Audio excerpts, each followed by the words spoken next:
Good morning, ladies and gentlemen. Welcome back to another episode here on European Confessions.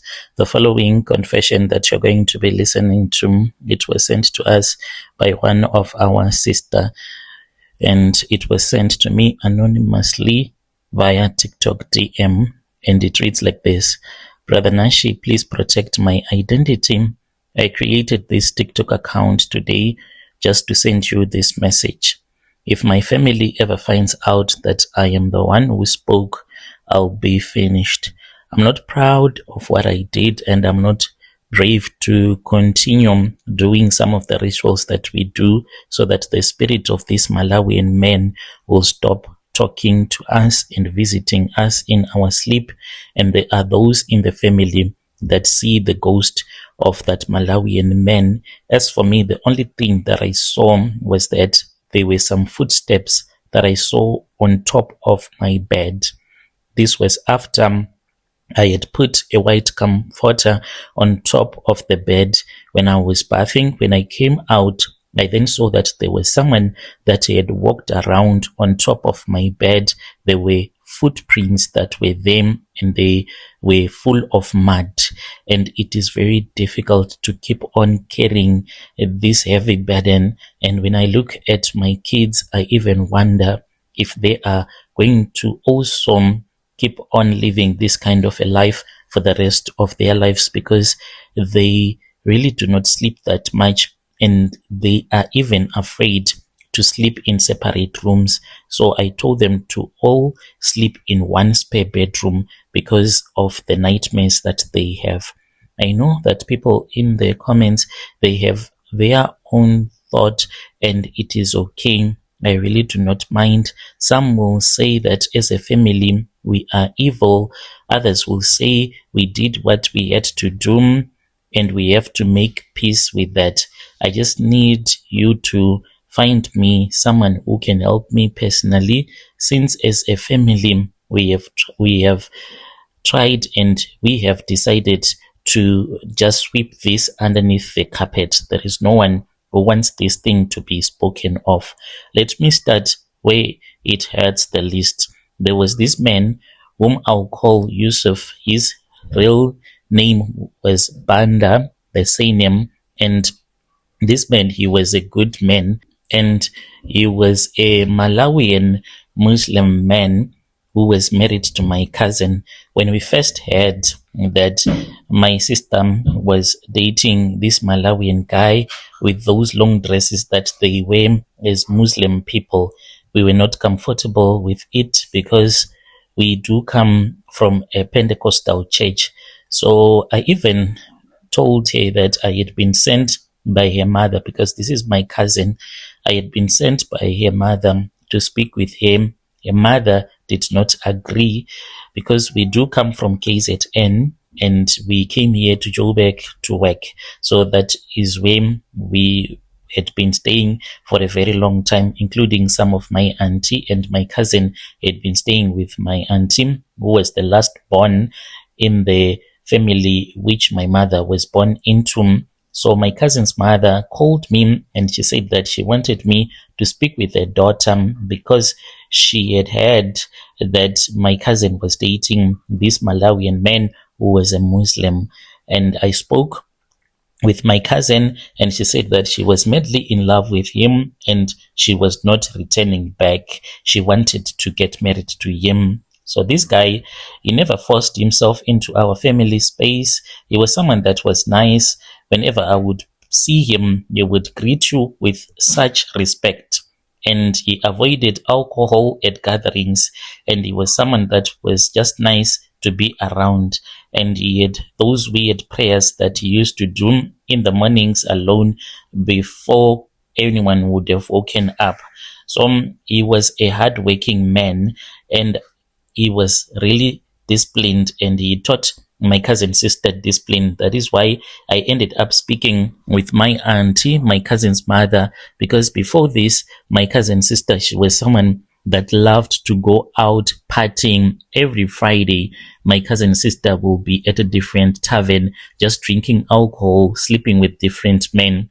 But ever since she started dating this Malawian man, I saw that she was someone that did not drink as much alcohol as she used to drink it before, and she was thinking about the future. She was even thinking of getting a job, even though she was highly qualified, but she had fallen into addiction before. And I started to like my cousin sister's boyfriend. He was someone that was nice. If you asked him for help, he would help you without expecting anything back. If you had a disagreement, he would stay quiet and adjust himself instead of arguing with you. This was what my cousin sister told me that she loved about her new husband. Whenever they had an argument, he would go outside, sit, and wait for things to calm down, and then they would return back to their state full of happiness. So my sister, she loved Yousef really deeply, and you could see it in the way that she defended him at all the times. So there was a little bit of drama after they had gotten married. Yousef wanted a South African ID, and whenever we would fight against that idea, our system would be there to defend him, and we had to give them space. So their marriage was not perfect, but it was real. And the other thing that I noticed about their marriage was that there was a cultural gap, food issues, a lot of stuff used to happen. And whenever he would send money home to his country in Malawi, this would cause tension between the both of them, and I would go there to speak with them, but he compromised a lot, and he would give my cousin sister a lot of money.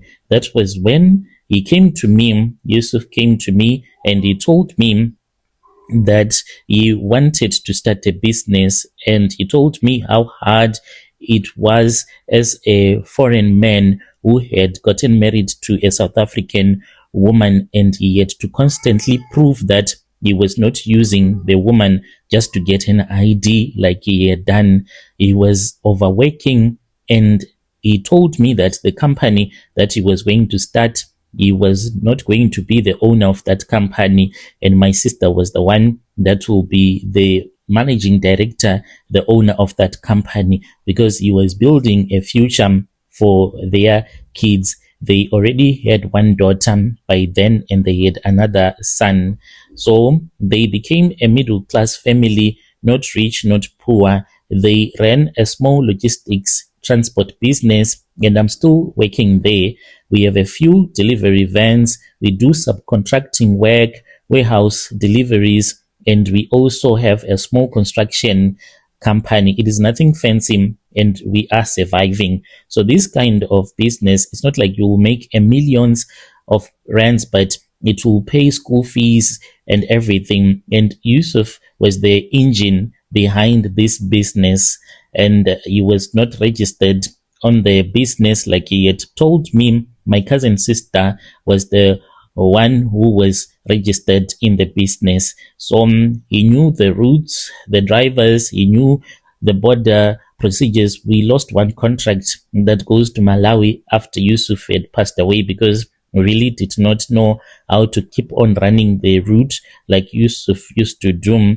And he was very good whenever there was a problem in the company, speaking with the clients. Like, he understood the business. He was the business. Whenever a driver would just dump the car or the small truck, Yousef would wake up even in the middle of the night. He would travel to where the truck will be, and he would drive it to the destination, and he would be looking for another driver, something that we are now struggling with right now. When you have someone like that in your life, you think that the business is just running all by itself. Then he got sick. At first, it seemed so small. He would be complaining of high blood pressure here and there, a lot of headaches. And, when my cousin told me that her husband was complaining of high blood pressure at all the times, I never knew that it was something that was going to be that serious. Then one morning, I still remember my cousin, she called me, she was crying. I asked her, why was he crying? And then she told me that Yousef, he had collapsed. And I told him to quickly call the ambulance, and I drove there because I was already at work. And we went to the hospital, and we were then told that he was having extreme high blood pressure. He was then given a bed rest. From there on, things became worse.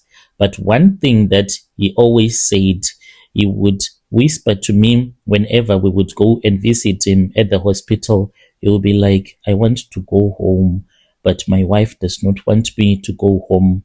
Please let me go home so that I can see my sisters. I want to go home. And since my sister did not want Yousef to go there because she said if he goes to Malawi, then those people, they would want me to share with them the business. And you see that the business is struggling right now because they already knew that Yousef had a business here in South Africa, because some of the times when our truck would go to Malawi, they would also help us with the loads so that the truck can return back to South Africa with a load. Within a very short period of time, my cousin sister's husband, he had passed away. After he had passed away, we had to speak with the relatives. They told us that they were going to be on their way coming to South Africa, and that was when the trouble started. My cousin brothers, they love money a lot. Yousef had some money that was going to be paid out. It was about 1 million and something rands, and the relatives there in Malawi, they knew about it. My cousin, he made his own arrangements, and he stopped my sister from speaking with Yousef's relatives. They did not know where their son was staying with my cousin's sister. They only spoke on the phone. My cousin's sister had never made any arrangements to go and see her in-laws. So we did not know that a Muslim, when they are dead, they are supposed to be buried quickly. This we did not know because this corpse, it was moved from one mortuary to the other mortuary by my cousin brother. And these things, they are not supposed to be done when a Muslim has passed away, being moved from one mortuary to another. So my mother, she was the honest person in this situation. She called from KZN and she suggested to my cousin brother that we contact his Malawian family properly so that they can come instead of switching our phones like we had been told to do, not to contact them until the money was out and we had divided the money. But there's this other auntie of mine who passed away soon after that funeral. She was hit by a bus, Auntie Zanele, and she shut down my mother's suggestion very quickly. And she was like, he's married here, we are his family now. So that changed everything. We even avoided some of Yousef's Malawian friends that were Muslims. And later on, we discovered that we were supposed to consult with a person they call an imam, but we felt like it was going to be an inconvenience for us to involve those Malawian friends of his. So we did whatever that we wanted to according to the South African way. The mortuary did everything, washed the body, and they dressed him in a suit that we had bought. Later on, we found out that he was supposed to be dressed in a white cloth. That is just a simple white cloth. That was what he was supposed to be dressed in when he was about to be buried. At the funeral, we never thought much about it. Gospel music we played, and no one even understood that when a Muslim has passed away, they are supposed to be buried facing their capital city in Mecca. We chose a grave because it was just available and we just wanted to bury him. And we even poured traditional herbs. We gave them to my cousin daughter as well as the son so that they can speak with their father according to our own culture. The burial was done. We did all this while telling ourselves that we were doing what we were doing and it was our best. We did not inform his Malawian family properly. A call was just made that we had buried Yousef. They asked about his business and my cousin dropped the call and never spoke with them again. And after that, that was when my auntie was hit by a bus. And then we had another funeral in the family. We went to KZN and my auntie was buried.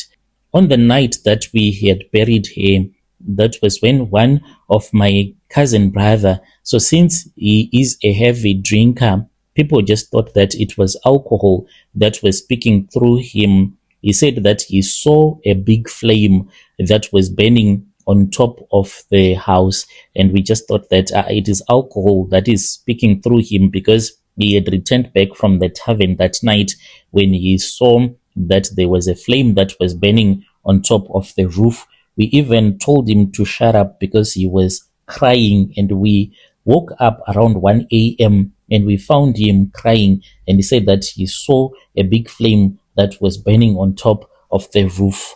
We returned back to Joburg. My cousin, she started to tell me that in her bedroom it was so scary, and she would hear that there will be someone that will be unpacking the clothes in the wardrobe and packing them throughout the night. Months later, the Malawian family located the place where my cousin's sister was staying. They just came. Who had told them? There is no one who knows. All of a sudden, we were at work, and then we received a phone call from my cousin's sister's maid, and she called the office and she said, Madam, there are some people here. They are saying that they are your late husband's relative. They are here to see you. As a family, we were shocked, my brother. We rushed to where my cousin's sister had bought a house with her husband. When we arrived there, we saw that there were two men and a woman. They told us that they were the relatives of Yousef, and they used to speak with my cousin's sister over the phone. We sat with them down and they asked us where their brother was buried, but the brothers, they wanted to know more about the business, how much money the business had, and how much shares their relative had, and how we were going to split his wealth and the house that we were at that time. Whom did it belong to? And they were interested in the children that their relative had with my cousin's sister, and they wanted to take the kids to Malawi. My cousin, she was never going to agree to such a thing. She said, never. These kids, they are South African, for I am the mother, and I won't let you take them to Malawi. And then they said that they wanted to see where their relative was buried. We drove with them to the cemetery, but what surprised us was that when we arrived at where we had buried Yousef, they stood far from the grave, and then they spoke, and then they said that this place that you buried him, it is wrong. You were not supposed to bury him here. And then we left. We returned back to the house, and they told us that they were going to leave that very same day, going back to Malawi. And my cousin even asked them if they were not going to sleep, and then they said no, they just wanted to see where Yousef was buried. And they asked my cousin's sister again why she had switched off her phone the time when we were busy preparing for the burial. But life moved on, because life always dies. The business is surviving, but from the time that Yousef passed away, things have changed. We still live a good life. I earn a salary every month, but my brother, in the family, we are facing a lot of spiritual problems. I don't know how many times we have been cleansed at the river by so many prophets, so much money that we have wasted on these prophets. But as for my kids, like I told you, when I look at them, my heart bleeds for my kids, because they are scared to be alone in their mother's house, because they say that they see a man that attacks them at night. So this is what happened in our family, and I just created this account so that I can be able to send you this confession. If you know any other person that might be a Sangoma, but that is a Muslim as well, if there is such a person, please, I am begging you to give me the phone numbers of that person so that we can consult and we hear. Now that we understand that what we did was wrong, what are we supposed to do? As for my cousin sister, right now as I'm speaking with you, she has had many times when she had a stroke. Usually she can have a stroke on the left side of her face. She can go for days without being able to talk. And she will say that it feels as if there will be someone that will be trying to break the bones in her jaws, and it will be so painful. She is literally addicted to pain medication. She keeps painkiller tablets in her car and she chews them as if it is chewing gum. Even the doctor told her not to take so much pain medication, for it is dangerous for her system. But she says that she feels a lot of pain in the bones of her jaws, and when she take those painkillers, it gets a little bit better. This is my confession, brother. Yo, dear listeners, right there was a message that was sent to me by one of our dear sister.